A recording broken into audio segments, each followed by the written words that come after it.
Israel और Hamas की जंग का आज 8वां दिन है। इसराइल की कोशिश है कि गाज़ा पट्टी में मिलिट्री ऑपरेशन के पहले से वहां से आम शहरियों को निकाल दिया जाए। इसके लिए शुक्रवार को उसने 24 घंटे की डेडलाइन दी थी।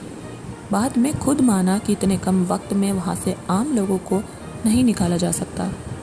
अब साफ नजर आ रहा है कि हमास आम लोगों की औंठ लेकर इसराइल पर हमला कर रहा है। शुक्रवार देर रात इसराइल की राजधानी तल अवीव पर कई रॉकेट दागे गए। इसके बाद रेहोवोत में भी रॉकेट हमले हुए हैं। तल अवीव में बम हमलों की भी खबर है। वहां मौजूद कई न्यूज़ रिपोर्टर्स शुक्रवार देर रात दूसरी बार सायरन बजने की जानकारी दे रहे थे। रिपोर्टर्स ने कहा कि वो भारतीय रेस्टोरेंट में डिनर कर रहे थे और इसी दौरान सायरन बजने लगा। 15 सेकंड के बाद ही 5 से 6 धमाके हुए हैं। सभी लोगों को बम शेल्टर में शिफ्ट कर दिया गया है। BBC न्यूज़ के मुताबिक दक्षिणी लेबनान में न्यूज़ एजेंसी र्यूटर्स के एक वीडियोग्राफर की काम के दौरान मौत हो गई। उनका नाम इसाम अब्दुल्ला बताया गया है। र्यूटर्स ने भी एक बयान जारी किया और कहा कि इसाम अपनी टीम के साथ साउथ लेबनान से लाइव वीडियो सिग्नल भेज रहे थे। इसी दौरान उनकी मौत हो गई। हम इस बारे में ज़्यादा जानकारी जुटाने की कोशिश कर रहे हैं। इसी टीम के 2 जर्नलिस्ट तोहर अल-सुदानी और मेहर नसेस को भी गंभीर चोटें आई हैं। उन्हें हॉस्पिटल में एडमिट कराया गया है।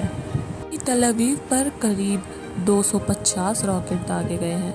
इसके बाद कुछ बम धमाके भी हुए हैं। खतरे को देखते हुए सायरन अलर्ट बजाया गया ताकि लोग महफूज ठिकानों पर चले जाएं।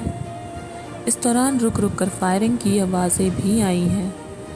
सेंट्रल इसराइल के रेहोवोत इलाकों में कुछ मकान रॉकेट हमलों की चपेट में आ गए।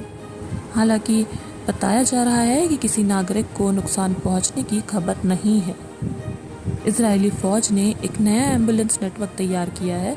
इससे आम नागरिकों और फौजियों के लिए अलग एम्बुलेंस रखी गई है। गाज़ा पट्टी पर जारी इजरायली फ़ौज की कार्रवाई के बाद हमास ने नया बयान जारी किया।